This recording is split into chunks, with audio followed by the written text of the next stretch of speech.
Number 8 world's highest movie theatre. तो दोस्तों आपने कितने तरह के मूवी थिएटर्स देखे हैं। किसी में सिंगल स्क्रीन होती है तो किसी में डबल और कुछ एयर कंडीशनर मूवी थिएटर्स होते हैं। बट दोस्तों क्या आपको पता है कि दुनिया का सबसे ऊंचा मूवी थिएटर कौन सा है, यानी वर्ल्ड्स हाईएस्ट मूवी थिएटर। तो दोस्तों दुनिया का सबसे ऊंचा मूवी थिएटर लद्दाख के लेह डिस्ट्रिक्ट में पलदान एरिया में 11,562 फीट की ऊंचाई पर लोकेटेड है। दोस्तों इस मूवी थिएटर को बनाया है पिक्चर टाइम डिगीप्लेक्स प्राइवेट लिमिटेड ने और उसके फाउंडर हैं सुशील चौधरी। दोस्तों सुशील चौधरी 2015 से इस तरह के मूवी थिएटर्स बनाते आ रहे हैं और इस तरह के मूवी थिएटर्स में आपको डॉल्बी विजन 5.1 सराउंड सिस्टम सुनने को मिलेगा। बट ये क्या है मोर देन फैक्ट्स। वैसे अगर आपको सिंपल शब्दों में बताऊं तो इस मूवी थिएटर में आपको बेहतरीन क्वालिटी की साउंड सुनने को मिलेगी जब भी आप इस मूवी थिएटर में मूवी देखेंगे। दोस्तों ये movie theatre all weather and fire resistant है, यानी इस थिएटर का कोई भी मौसम बाल भी बाका नहीं कर सकता।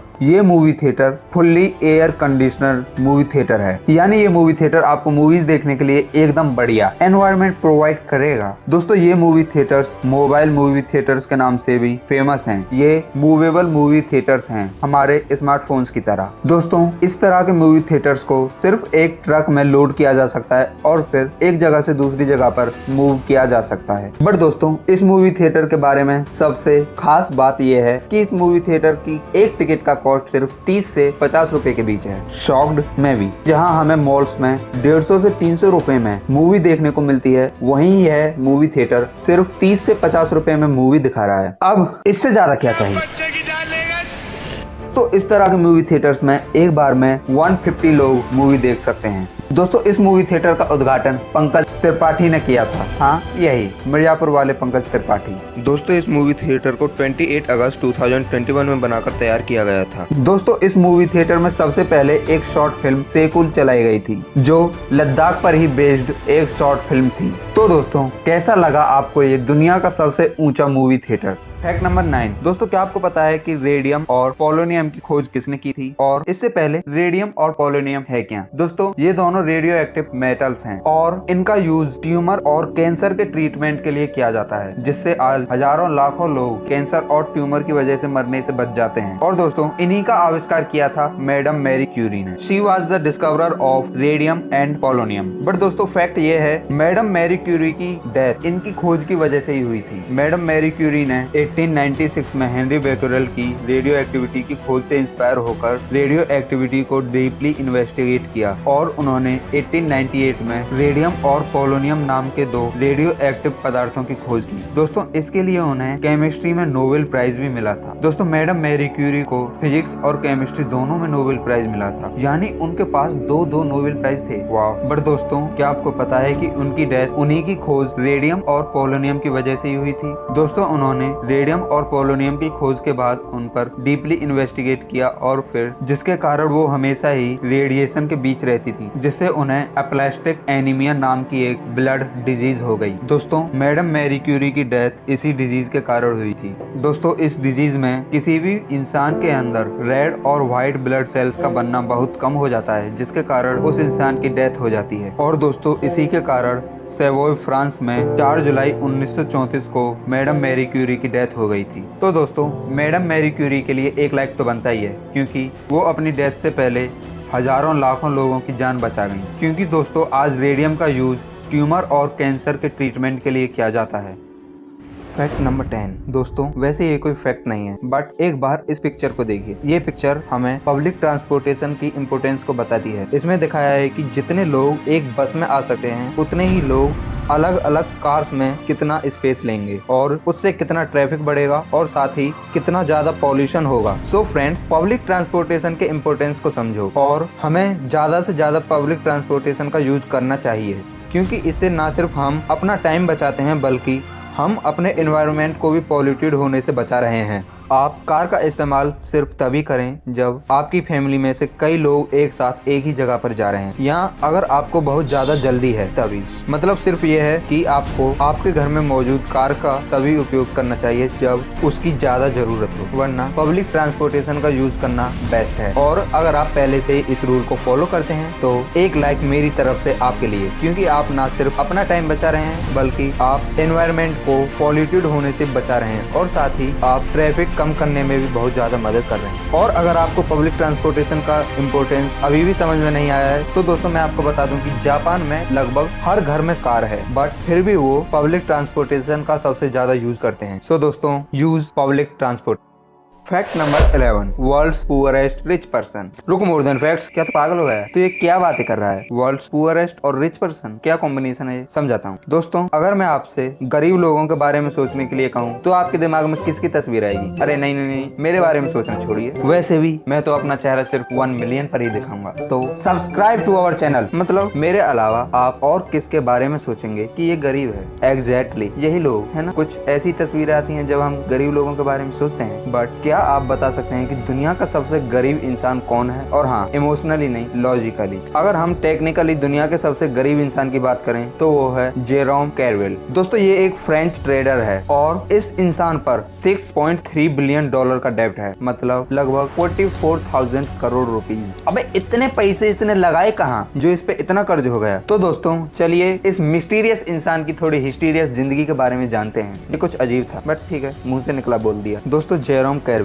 और इस इंसान ने अपनी ग्रेजुएशन यूनिवर्सिटी ऑफ नॉर्थ से फाइनेंस में की है और इसने अपनी मास्टर्स की पढ़ाई यूनिवर्सिटी ल्यूमेरे लियोन 2 से की। दोस्तों इस इंसान ने साल 2005 में सोसिएट जनरल बैंक, जो कि दुनिया के सबसे बड़े बैंक्स में से एक है, उसमें इस इंसान ने कंसल्टेंट, कंप्यूटर इंजीनियर और ट्रेडर की पोस्ट पर जॉब की थी। बट दोस्तों जेरोम कैरवेल ने इस बैंक के लूप होल्स को ढूंढा और फिर अनऑथराइज्ड ट्रेडिंग करना स्टार्ट कर दिया। अनऑथराइज्ड ट्रेडिंग मतलब इलीगल ट्रेडिंग। ये बैंक के पैसे को अपने लिए ट्रेडिंग के लिए यूज करता था। दोस्तों जब ये इस बैंक में वर्क करता था तब इसकी सैलरी थी $66,000। बट इस बैंक में काम करते करते इसके मन में एक लड्डू फूटा और इसने अनऑथराइज्ड ट्रेडिंग स्टार्ट कर दी। शुरू में इसने छोटी छोटी अनऑथराइज्ड ट्रेडिंग की, बट दोस्तों टाइम के साथ साथ जेरोम कैरवेल ने बड़ी बड़ी अनऑथराइज्ड ट्रेडिंग करना स्टार्ट कर दिया। इस इंसान ने हजारों ट्रेडिंग की, वो भी मिलियन और बिलियन डॉलर्स। बट दोस्तों फाइनली 2014 में जेरोम कैरवेल को कंप्यूटर हैकिंग, अनऑथराइज्ड ट्रांजैक्शंस और ट्रेडिंग फ्रॉड के लिए अरेस्ट कर लिया गया। बट दोस्तों उस टाइम तक यह इंसान 73 बिलियन डॉलर्स की ट्रेडिंग कर चुका था और इसने सोसिएट जनरल बैंक को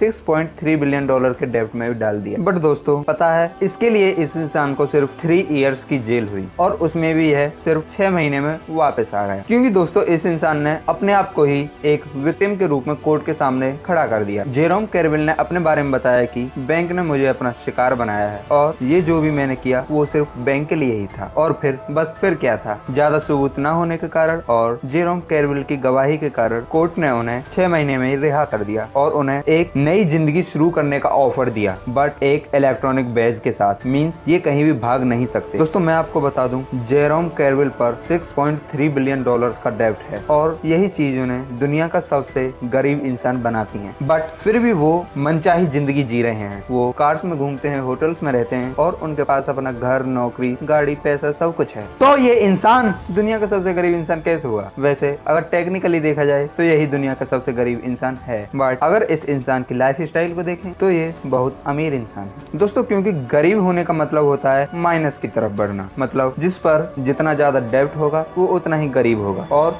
जेरोम कैरवेल पर 6.3 बिलियन डॉलर्स का डेब्ट है और कर ले फ्रॉड और न किया जाता है। दोस्तों जेरोम कैरवेल द्वारा किए गए फ्रॉड का कंपैरिजन मनी हिस्ट में चुराए गए मनी या फिर स्क्विड गेम में प्लेयर्स को दिए जाने वाले इनाम से किया जा सकता है। और अगर आप कंपैरिजन करना ही चाहते हैं तो जेरोम कैरवेल का फ्रॉड इतना बड़ा होगा जहां पर मनी हिस्ट द्वारा चुराए गए मनी जो है 2.4 बिलियन यूरो और स्क्विड गेम्स में टोटल प्राइज मनी जो था 45 बिलियन वॉन। अगर इन दोनों ही फिगर्स को कन्वर्ट करें यूएस डॉलर्स में तो ये होते हैं 2.4 बिलियन यूरो का 2.78 बिलियन डॉलर और 45 बिलियन वॉन का 38 मिलियन डॉलर। और अगर इन दोनों को प्लस कर दें तो ये लगभग 3 बिलियन के आसपास ही होगा, जो इस इंसान के द्वारा किए गए फ्रॉड के सामने कुछ नहीं है। क्योंकि दोस्तों इस इंसान ने टोटल 73 बिलियन डॉलर्स के अनयूजुअल ट्रांजैक्शंस किए थे। हाँ वैसे तो इसने सिर्फ 6.3 बिलियन डॉलर्स ही डुबाए थे, बट 6.3 बिलियन डॉलर भी कम नहीं है। तो दोस्तों आप सोच ही सकते हैं कि इस इंसान ने कितना बड़ा फ्रॉड किया था। Fact number 12, Sony sold their MP3 media players in water bottles in vending machines. हाँ दोस्तों, आप ठीक सुने हैं, सोनी ने अपने MP3 मीडिया प्लेयर्स को एक बार पानी में डालकर वेंडिंग मशीन में बेचा था। बट दोस्तों उन्होंने ऐसा क्यों किया? दरअसल दोस्तों सोनी ने साल 2013 में अपने NWZ W27 Walkman sports MP3 players को लॉन्च किया और उनकी सबसे खास बात ये थी कि वो वाटर प्रूफ थे। और इसी बात को साबित करने के लिए सोनी ने कुछ अलग करने की कोशिश की और लोगों को बताना चाहा कि आप इन्हें पहनकर नहा भी सकते हैं। बस यही बताने के लिए सोनी ने एक एड कंपनी ड्राफ्ट FCB को अपॉइंट किया और इस कंपनी से अपने इन NWZ W27 मीडिया प्लेयर्स की एडवर्टाइजमेंट करने के लिए कहा। और फिर क्या था, इस कंपनी ने अपना दिमाग लगाया और फिर एक ब्रिलियंट प्लान निकाला। दरअसल दोस्तों इन्होंने डिसाइड किया कि हम इन MP3 मीडिया प्लेयर्स को बॉक्सेस या पैकेट्स में सेल ना करके बल्कि इन्हें पानी की बोतलों में रखकर वेंडिंग मशीन में बेचेंगे। और फिर क्या, सोनी ने यही किया और ये स्ट्रेटेजी काम भी आई। सोनी के इन MP3 मीडिया प्लेयर्स की सेल बहुत हाई डिमांड में होने लगी ड्यू टू डिफरेंट एडवर्टाइजमेंट। तो समझे बबुआ, सिर्फ बनाना ही काफी नहीं होता, उसे बेचने की कला भी होनी चाहिए, जो सोनी ने यहाँ पर बखूबी दिखाई। तो कैसे लगे आपको ये सोनी के MP3 मीडिया प्लेयर, जिन्हें पहनकर आप बड़े आराम से नहा सकें?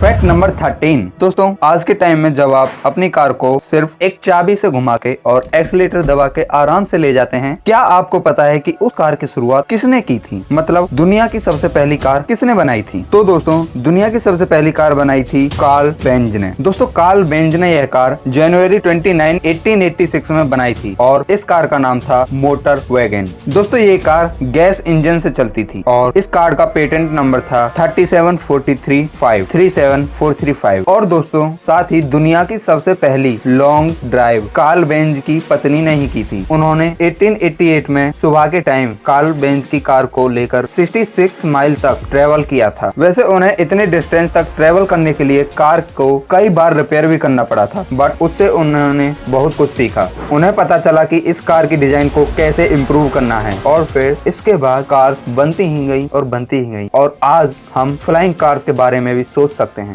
Fact number 14, world's darkest matter. दोस्तों जब मैं आपसे कहता हूँ काला, तो आपके दिमाग में क्या है? आल्ला, tell me in the comments. वैसे मेरे दिमाग में तो मेरी किस्मत आती है। वैसे किस्मत फूटी हुई होती है, काली नहीं। बट दोस्तों क्या आपको पता है कि दुनिया का सबसे काला पदार्थ कौन सा है? यानी वर्ल्ड्स डार्केस्ट मैटर। दोस्तों दुनिया का सबसे काला पदार्थ है वेंटा ब्लैक। ये इतना काला है कि ये लिटरली अपने ऊपर पड़ने वाली लाइट का 99.995% एब्जॉर्ब कर लेता है और सिर्फ 0.005% रिफ्लेक्ट करता है। इसी कारण अगर आप इससे कुछ 3D में भी बनाओगे और उसे सामने से देखोगे तो आपको वो सिर्फ काला ही नजर आएगा। जब आप इसे टिल्ट कर देते हो यानी थोड़ा टेढ़ा करके देखते हो, वो सिर्फ आपको तभी नजर आएगा।